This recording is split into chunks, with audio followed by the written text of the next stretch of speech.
చేర్యాల పట్టణ కేంద్రంలోని కాంగ్రెస్ ఆఫీసులో 4 మండలాల సీఎం రిలీఫ్ ఫండ్ చెక్కుల పంపిణీ కార్యక్రమం డీసీసీ జనగామ అధ్యక్షులు మాజీ ఎమ్మెల్యే కొమ్మూరి ప్రతాప్ రెడ్డి చేతుల మీదుగా జరిగింది. ఈ కార్యక్రమంలో ప్రతాప్ రెడ్డి మాట్లాడుతూ గత ప్రభుత్వం ప్రజల ఆరోగ్య సమస్యల్ని పట్టించుకోలేదని, వారికి ఎలాంటి ప్రభుత్వం తరపున సహాయ సహకారాలు అందించలేదని, ప్రజలకు ఇచ్చిన సీఎం రిలీఫ్ ఫండ్ చెక్కులను గత ఆర్థిక మంత్రి హరీష్ రావు తన జేబులో వేసుకున్నారని ఆయన విమర్శించారు.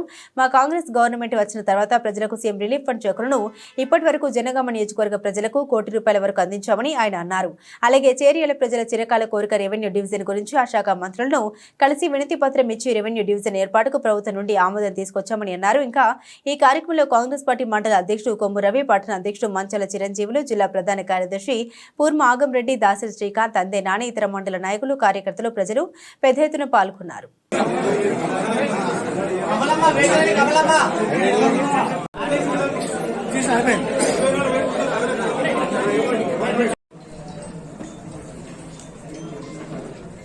జనగామ నియోజకవర్గంలో గల సిద్దిపేట జిల్లాలో ఉన్న 4 మండలాలు కొమరవెల్లి, చేర్యాల, మద్దూరు, దులిమెట్ట ప్రాంతానికి చెందిన వారికి ముఖ్యమంత్రి రిలీఫ్ ఫండ్ దాదాపు 11.5 లక్షలు ఇవ్వడం జరిగింది. ఒక్క సంవత్సరంలోపే జనగామ నియోజకవర్గానికి ₹1 కోటి పైగా సీఎం రిలీఫ్ ఫండ్ ఇవ్వడం జరిగింది. గతంలో ఈ విధంగా ఏనాడు కూడా పాత ప్రభుత్వం సీఎం రిలీఫ్ ఫండ్ ఇవ్వలేదు. పేరుకు మాత్రమే సీఎం రిలీఫ్ ఫండ్ అన్నారు, కానీ ఆ చెక్కులు ఒకరికి, పేరు ఒకరికి. ఆ విధంగా చూస్తే ఈరోజు సిద్దిపేట జిల్లాలోని సిద్దిపేట నియోజకవర్గంలో హరీష్ రావు ఆఫీసుకు పోతే ఇప్పటికి కూడా చెక్కులు కనబడతాయి. అంతేకాకుండా గతంలో సీఎం రిలీఫ్ ఫండ్లో చాలా అవకతవకలు జరిగి, మోసాలు జరిగి బీఆర్ఎస్ అభ్యర్థుల నాయకుల ఖాతాలోకి చాలా డబ్బు పోయింది. ఇది బీఆర్ఎస్ సంస్కృతి. ఆ రోజు ఉద్యమ సమయంలో యువకులను రెచ్చగొట్టి హరీష్ రావు తన మీద తను పెట్రోల్ పోసుకొని అగ్గిపెట్టే దొరకక ఈరోజు కూడా బతుకున్నాడు. కానీ ఈయన రెచ్చగొట్టిన వల్ల దాదాపు 1200 మంది విద్యార్థులు, యువకులు చనిపోయారు. ఈరోజు కూడా హరీష్ రావు ఆ పద్ధతి మార్చుకోలేదు. అసెంబ్లీలో మాట్లాడినప్పుడు తన తోటి ఎమ్మెల్యేలను రెచ్చగొడుతూ స్పీకర్ను అవమానపరుస్తున్నాడు, కాంగ్రెస్ పార్టీని అవమానపరిచే ప్రయత్నం చేస్తున్నారు. అయినా వాళ్ళు విజయవంతం కావడం లేదు. వాళ్ళెంత, వాళ్ళ మెంబర్స్ ఎంతమంది, వాళ్ళ బలం ఎంత, కర్రు కాల్చి ప్రజలు వాత పెట్టారు. ఆ వాత పెట్టిని మర్చిపోయి బాబామ్మలు ఇద్దరు కూడా పిచ్చిలేసిన మనుషులాగా ఏదో ఒకటి వాగుతా ఉన్నారు. కాంగ్రెస్ పార్టీ ప్రజాపాలన జరుపుతూ ప్రజల సేవ చేస్తూ ఇచ్చిన వాగ్దానాలను నిలుపుకుంటూ అభివృద్ధి పనులు కూడా చేసుకుంటూ ముందుకు పోతుంది. దీన్ని చూసి ఓర్వలేక గతంలో మేము చేయలేకపోతుంది, గతంలో మొత్తం మేమే దోసుకొని ఇంటికి పెట్టుకుంటుంది, అప్పు చేసి కానీ అనేక శాఖల నిధులు కానీ అవినీతిగా కల్వకుంట ఇంట్లో పోయింది, కల్వకుంట్ల బ్యాంకులలో పోయింది, అందరికి తెలుసు. కానీ వారు చేయలేని పని ఈరోజు కాంగ్రెస్ పార్టీ మన ముఖ్యమంత్రి రేవంత్ రెడ్డి గారి నాయకత్వంలో అనేక విధాల ప్రజాపాలన చేస్తూ ప్రజలకు అందుబాటులో ఉండి అభివృద్ధి కార్యక్రమాలు చేస్తూ ఉంటే వాళ్ళు ఊరలేకపోతున్నారు. బాబామదులు ప్రతిరోజు కూడా ఏదో ఒకటి మాట్లాడాలని చెప్పి ప్రతి మంచి పని కూడా విమర్శిస్తున్నారు. వాళ్ళు అధికారం పోయిన మత్తులో ఉన్నారు. ఇప్పటి కూడా వాళ్ళకు బుద్ధి రావడం లేదు.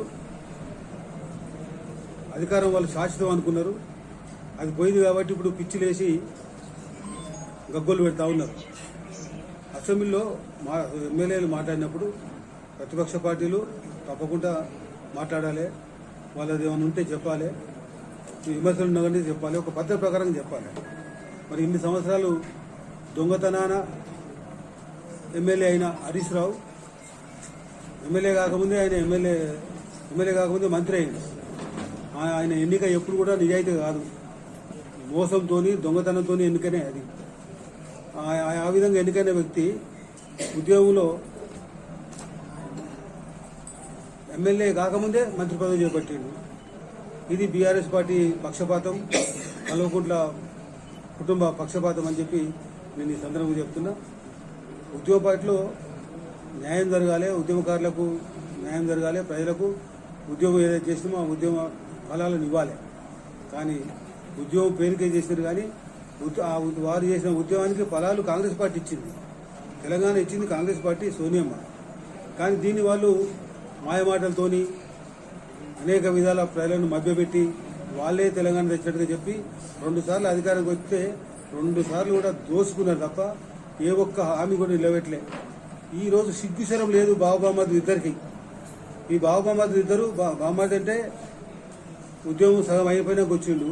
మరి బాబా మొదటికెళ్ళి ఉన్నాడు కదా, ఆఫీసులో అటెండర్ జాబ్ చేసిండు, ఆఫీసులో ఎల్టీసీ జాబ్ చేసిండు, ఆఫీసులో సూపర్వైజర్ జాబ్ చేసిండు. కాబట్టి మామ కాబట్టి కేసీఆర్ మామ కాబట్టి ఎమ్మెల్యే కాకుండా మంత్రి పదవి ఇచ్చిండు. కానీ ఈరోజు ప్రతిదానికి ఏదో రకంగా గగ్గోలు పెడతా అన్నారు. ఈ హరీష్ రావుని అడుగుతున్నా, ఈరోజు జవాబు చెప్పాలి. దళితులకు ముఖ్యమంత్రి ఇస్తా అని చెప్పి ఉద్యోగ పార్టీ బీఆర్ఎస్ పార్టీ పుట్టినప్పటి నుంచి చచ్చేదాకా, అంటే నేనైతే అందరూ తెచ్చింది అనుకుంటున్నారు, బీఆర్ఎస్ పార్టీ అనేది పోయింది అనుకుంటున్నారు. మరి బీఆర్ఎస్ పార్టీ పుట్టినప్పటి నుంచి నేటి వరకు 10 సంవత్సరాలు మీరు అధికారులు ఉన్నారు, దళితులకు ముఖ్యమంత్రి ఇస్తున్నారు. మీరు ఇచ్చిండ్రా?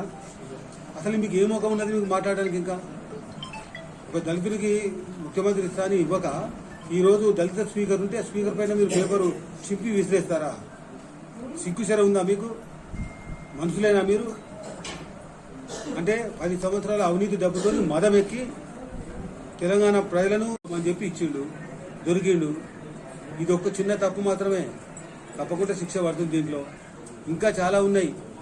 ఎందుకంటే ఒకసారి ఆలోచించుకోండి, అన్ని తెలంగాణలో ప్రజలకు, తెలంగాణలో బీఆర్ఎస్ పార్టీలో కూడా తెలంగాణ నాయకులకు ఏమైనా పిలిపించిందా? ఇరిగేషన్ మినిస్టర్ వారే, ఫైనాన్స్ మినిస్టర్ వాళ్ళే. ఎప్పుడు